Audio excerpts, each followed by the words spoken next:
Andy Cooper, thank you so much for coming on my show. How are you? Absolutely great. Thanks for having me and having any interest in me whatsoever. I always appreciate it. Mate, I'm actually a massive fan. Ugly Duckling have been a big part of my life. So, yeah, I've been looking forward to this little chat. So, how's things with you? Yeah, really good. I'm in Scotland right now. My wife and her family are from Scotland, so I spend quite a bit of time here and in the UK working with the allergies, and I have other business here, so I go back and forth between the States and the UK. Nice. And yeah, Nice. Yeah, I love the allergy stuff that you do. Yeah, I've thanks. been to quite a few of your gigs, to be fair. Oh, great. Right, can you tell me a little bit about Andy Cooper? Just in a sort of like potted history of Andy Cooper. I grew up in Long Beach, California, which is a very diverse and interesting place. So I was surrounded by music and culture, especially in school. And I always took to rhythmic stuff and played drums and rapping, and it always just resonated with me for some reason. And I'm tall, so I was always playing basketball. So I was typically one of the only or few white guys in my kind of friend group. So I'm sure hip hop, that's where it came from, me being Right. connected to it. And that's in a nutshell what got me here. Yeah. Nice, love that. Right, we'll crack on with the questions. So the first question is, name your 5 block party starter tracks. Oh, goodness. I told you already. What did I say? Yeah. I know the home fries. What Yep. did I say? What else did I say? Remind me. Let me have a look. Golly. Hang on a second. Let me Fried have neck a look. bones. I know you gave me a very tough task of doing a little mix with these ones. Yeah, yeah, yeah. It's going to be a fun one. I'm looking forward to it. Let me have a look. Hang on a It's funny. I say, sec. what did I say? Because that would change like every 3 days. I'd say something, some other nonsense. This is the problem. I did Dan Lish interview and he forgot as well. I can Right, find it. Willie Bobo, Fried Neck Oh, Bones. here we go. Billy Garner, You're Wasting My Time. You're wasting my time. It's a tune. James Brown, People Get Up. Yeah, yeah. Wild Style, Down by the Law. And George Duke, Reach for It. Oh, yeah. I approve. All Good. those things. I'm glad you approve of your list. Well done. Yeah. I'm Thank gonna you for I'm gonna reminding me what I like. I could have just made up another 5. It doesn't really yeah, matter. exactly. Well, yeah, no, it would because I'll end up doing your mix live and I'll be like, hang on, that's not my tracks. Awesome. When did hip hop enter your life? You briefly went over it, but when did it real Yeah. become a thing for you? Yeah, early 80s, I was in school and I guess it was more breakdancing stuff, so like hearing Planet Rock or Yep. Nucleus or those kind of records. And I heard rapping, but I didn't quite know the difference between that and maybe the Tom Tom Club or George Clinton or whatever else was around. So Mhm. just that kind of rhythm and attitude, around that time Nice. started to seep in. Right. Cool. Okay. What tracks define the 80s and 90s for you? What are the ones that really resonate with you and stick out? I thought about it because one thing as it relates to the 5 tracks you mentioned or that I Mm. gave you, That one I thing I mentioned. learned through hip hop, I like the rhythm, I like the rapping and all that stuff, but as I got a bit older, I really started liking the music. Mhm. So, especially when A Tribe Called Quest and De La Soul and those records, the music that was behind the rapping really resonated, and it took a year or 2 till I figured out that what sampling really was and the records from which they were getting these sounds, and it actually became the thing I liked more than the rap records, but Right. in that kind of way. It's maybe not totally, but I was just really it was so magical, this sound.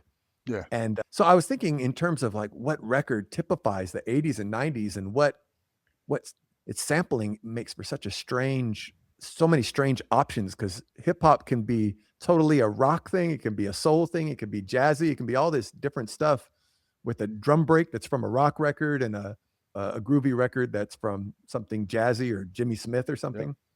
But for whatever reason, the track that really hit me was So What You Saying by EPMD. And Ooh. that record, something about that, it is like funky. It was hard.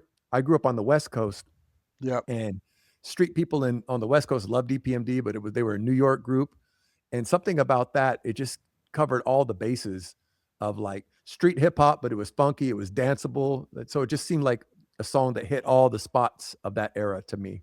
But I could Nice. probably think of 10 other ones, but that one really Oh jumped God, out yeah, for yeah, some yeah. reason. Yeah. Nice, like that. It's interesting because another question that comes on later on, but everyone, so many people come back to Quest, De La Soul, that kind of that style because it Yeah. starts it's seeped into people because it was so easy and so melodic and beautiful to listen to. So I Yeah. think a lot of people, and it's just for me as well. Like that whole kind of era of that sort of style is just it's special.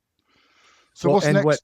what fits to Sorry. your the other question you have about if you wanted to convince somebody Yeah. about hip hop, I thought about that. And again, I'm sure you've asked this question and received the same answer. It depends who the person is that you're trying Yep. to convince.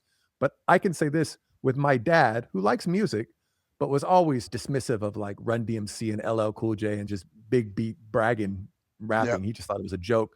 But when I would play him the first A Tribe Called Quest album, we would play Push It Along or the Luck of Hmm. Lucien, he would like it and he could Yeah. enjoy it. And even a few times, I remember I was playing Brand Nubian Wake Up, Everybody Loves the Sunshine.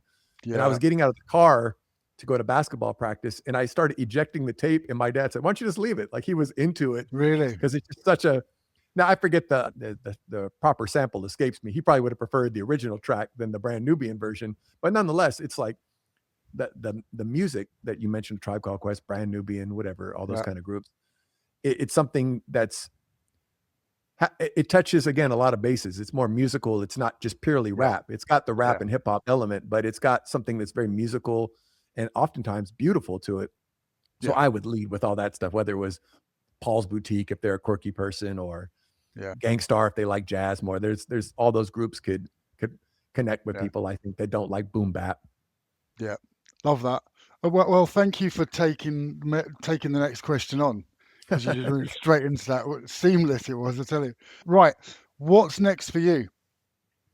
Well, we just finished promoting the new solo album I did with well, not solo, me and DJ Rob, DJ MC album. That's on our little niche small level. It's done really well. We sold out all the vinyl and we got a lot of movement in our little subgenre. It's huge. I love it. Which and we were really happy with how the music came out. Oh, wait a second. I think my Pro Tool session cut off. I'll It's keep all good. recording. Check, check, check. Okay. Sorry. So yeah, so that album just came out. So hopefully, I don't know what comes of that now. It's a kind of a funny thing. I was telling my wife that you work on an album for years and you do all this stuff and then you put it out and then it's finished. Like very That's it. quickly things come and go, especially at this point in life where it's different than when we were younger and you were more in the university days and people were so enthusiastic about music and Yeah. people lived with albums for a year and then there was tours and all that. So we just did that and we got a really good reaction from it. Have a new Allergy single I did with Blabbermouth and I, Oh, which is nice. a cool song that comes out I think May 1st. So Cool. that's a few weeks away. And a new Allergies album in the fall.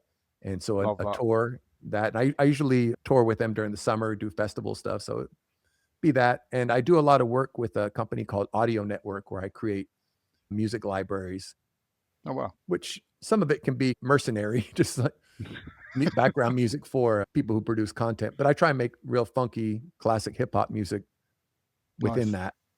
So I'm always doing that, trying to make a living. Brilliant. Cool. Right. Last question. Most tragic hip hop outfit fail. Well, I think this is a funny one.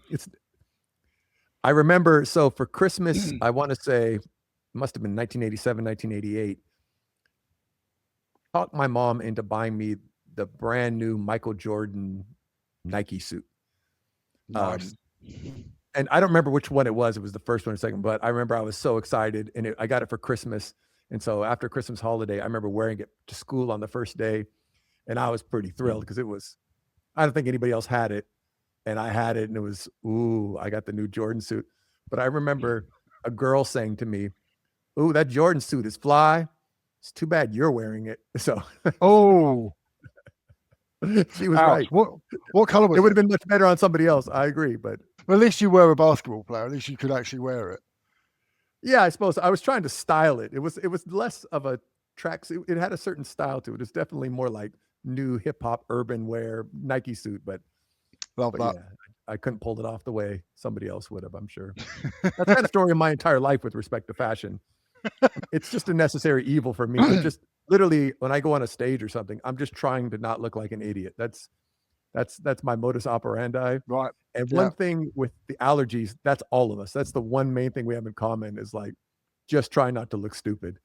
I And I I, I barely came. holding it together. Was it last year? No, it must have been maybe the year before you did the last live tour with the Allergies. And I came to that one in Brighton. It was superb. The atmosphere was excellent because I know like Smooth and Terrell and all those guys as well. So Sure. I've met Roy and Adam a couple of times. They're just such cool guys. The stuff they come Definitely. out with is just so good. Yeah, the thing that's been funny about being part of that group, and we talk about it in a joking way, so much of trying to be a really impactful group is to, I don't want to say cultivate a mystique, but to have a certain personality or something that is really Hmm. intriguing to people. And we're all just such regular sort of people, and Hmm. nobody's particularly good looking or charming or has magical stage ability. But when we're all together with music, we can get it across. So we Yeah, do the exactly. job. We're confident that we can rock a show. But we Oh just hell always yeah. joke that none of us have any of that magical pizzazz at all. And I wish I did sometimes. I watch performers and I go, wow, they can just That's all they why. need is a look at the audience and it's magic. And me, I'm That's just why up here rubbing sticks together. I like to just hide behind the decks. It's much easier. I don't Yeah. have to talk to anyone either. Yeah. It's Well, funny, like when you love music and you really want to impact and entertain people, always looking for an angle. How do I do this? Whether it's like with your mhm, DJing, how do I play the record that's going to rock this party? How do I make yeah. sometimes I wish, if you were really charismatic or a powerful performer just by nature, I feel like, oh man, you could really knock them out. But nonetheless, we do what we can. We do what we can. Yeah, exactly. Definitely. Andy, thank you so much, mate. It's been an absolute pleasure to talk to you. I will enjoy mixing your 5 really random tracks. That's going to be an interesting one for me.